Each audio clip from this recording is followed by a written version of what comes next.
Public insurance takes care of mother, father, up to 6 children under the age of 18. Who do salaries in Kenya take care of? Every single salary in Kenya, according once again to the CBK, takes care of at least, is supporting at least 10 other people. Those 10 other people are not all under the age of 18, nor are they directly correlated to the salary holder. My house helps illness. Whose problem is that? Financial. It's a me problem. Her child's illness. Whose problem is that? Yes. It is a me problem. Auntie Nani, whose problem is it? My own mother, my mother-in-law. If I have been blessed with a grandparent, whose problem is that? Me. Therefore, if you have decided that that is your problem, and I don't know which family you come from where that will not be your problem if you have a salary, we need to reconstruct this thing to reflect our reality. I think it was you who said that, or maybe somebody else who said that. Okay? So you see that in Kapenguria they're paying with goods. SHA should handle how, and not just SHA, the Ministry of Finance, how the Kenya Meat Commission, how is that goat valued as a base value that when delivered to the hospital equals 2,000 shillings, which translates to what amount of care? Because if we don't do that, we don't address our reality. We're trying to fit the man in Kapenguria with over 200 goats into the city model of someone who is paid a salary in an account. It is unreasonable, it is unworkable, it is over 60% of our population. It is based on a theory that has no basis in reality today or in the days to come. Therefore, you have added my mother, father, Suji, the child who was sick. Who else did you have on your list over there? The pregnant mother. I have added grandparents and extended family, and even secondary wives and other children. You know, the people who we like to be bashful about and act as though they don't exist. And the child who got pregnant before she turned 18, because that is still a me problem. So how do we address this? And this is why I keep saying, let's question whether we should be in a building altogether. How do we address this? Number one, with all respect, and you use the right language, but language that I fundamentally disagree with. We need to stop having volunteers as health workers. Then just think about it. This person has volunteered to come and take care of your health. That means the day that they have extra time, they can show up. The day that they don't, they don't. This is not a profession with a career advancement because they're volunteers. I've got like my real thing that I do, and then from time to time I come and check you out. Okay? We have, and I just Googled really quickly and then did the math. I like numbers. According to some reports that I can't remember, but I just read them just now. 16,000 unemployed or underemployed nurses. So 22,000 have been trained. 40%, no, 40,000 have been trained. 40% or 38%, something like that, are unemployed or underemployed. In other words, we have 16,000 nurses. Deploy nurses to go to homes duly equipped, not just with the basics, but deploy them with an ability to collect sample collection for blood, for stool, for urine, so that the diagnosis that is going to come from a doctor who is sitting centrally is a science-based diagnosis, not sema kohoa, unakaa fanya jicho hivi, nasikio, and then you come up with a diagnosis. God bless them. It's not because they're being rude or mean, it's because that's what is in their disposal. No, train, equip, and then also add a component of AI. Why?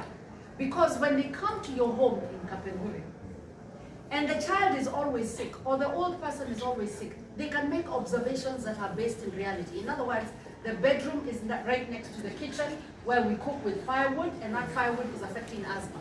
Because they've come home, that information will be relayed on an app to a doctor who is sat centrally, who is supported by AI, medical AI, to begin to work out the diagnosis, to ask for the diagnostics that need to be done. And these machines exist. I'm not plugging anyone, but today we know Fujifilm has an X-ray about that size that can make you stand against the wall over there, fully clothed in daylight, and take X-rays and do scans. Why have we not deployed those with not community health workers, with registered nurses, because we have 16,000 of them who are unemployed or underemployed. Now we have science-based, evidence-based primary health care in Kapengure and Lodwa and the mountain and the city center, etc., etc. And then sit our doctors centrally. They're like practical things. Sit our doctors centrally so that this information is being relayed into county centers where the doctors are sitting with pharmacists, are sitting with the pharmacy itself. Get our medication on large scale at the lowest costs possible. Everyone's going to make money here, by the way. Nobody's not making money. So that when the diagnosis has been agreed with, the lab results are in, these nurses have gone out with rapid tests. Where they don't have rapid tests, let's designate labs where they can send in the samples. Labs that are no further than 10 kilometers, and so that the boda guy can cold chain them there. So that they arrive, the tests are run very, very quickly. We did COVID testing, so we can do these tests. The doctor receives that information at the same time as the nurse receives it where they are at, what's your name? Kapengure. Jina lako na Oh, mimi naitwa Mariachi. Mariachi. Where Mr. Mariachi, or even more importantly, Mrs. Mariachi, can receive that information, and the doctor calls and says, Ndugu, dada, this is the issue. Sasa, inafaa, and then let's expand what we do for treatment. Treatment should not just be tembe mbili mara tatu kwa siku saba. That is reactive medicine. It should also be, you see that bedroom where the child is sleeping, that is forever causing URTIs because they are sleeping next to the room where there's a lot of smoke. Songesha hiyo kitanda. Rudisha huko. You see this issue that you have with a continuous, I don't know, osteoporosis, or you're having a weakness, or you've got a deficiency of minerals. Eat more this, so that we start moving towards preventative care. Because we're not rich enough as a nation or as a continent to work on reactive. We have to be at preventative. When you underwrite that with the AI, and you have in place the right privacy rules within your systems, we're able to collect the data to say areas where there are dairy farmers, interestingly, there is a growth in, or there's a higher quantity of persons with diabetes. Let us address this systematically. And let's now start education around diabetes, hypertension, gout, whatever is being seen in those places, malaria, whatever it is. So that children are growing up, reducing the amount of this, that, or the other that they eat, because they are clear that there is a causal effect between the fact that their grandmother or grandfather cannot move and what they have been eating since childhood. Now we've encompassed everything: education, financing, preventative health care. We have given employment, and we've ensured that we take care of Mr. Mariette, his grandmother, and grandchildren, and everyone in between. Does it sound radical? Does it sound revolutionary? Does it sound like we need to break the wall down? I know it does. But I can tell you, I'm not telling you a fictional story. Right now, that's what I'm doing. In a very small way.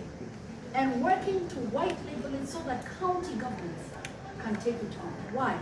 Because if we're going to resolve healthcare, what we have done so far has given us the results that it has given us.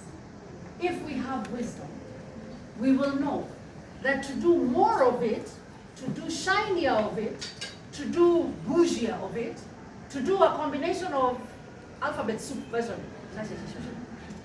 of it, will only give us the same result at a higher cost. Why don't we do something different?